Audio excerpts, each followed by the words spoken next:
একজন গরিব চাষি ছিল, যে কিনা খেতে খামারে চাষ করে তার জীবনকে পরিচালনা করত। একদিন গ্রামের কিছু লোক তাকে জিজ্ঞেস করলো, তুমি এত কষ্ট করো, তবুও কোনো অভিযোগ থাকে না। আমি ভাবতেই পারি না এমনও কি পৃথিবীতে মানুষ আছে। চাষি কি করলেন?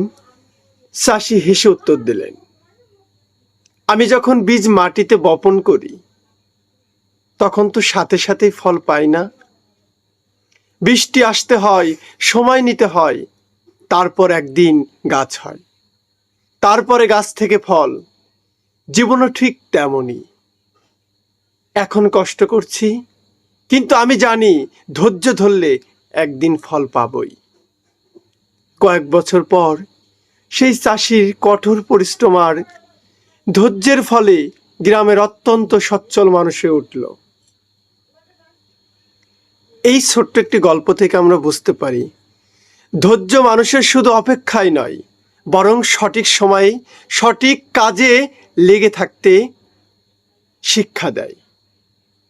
তাই মানব জীবনের সবচাইতে মূল্যবান জিনিস হচ্ছে ধৈর্য।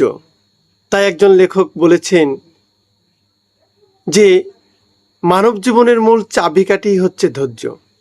তাই আমরা সকলেই ধৈর্য ধারণ করার চেষ্টা করব।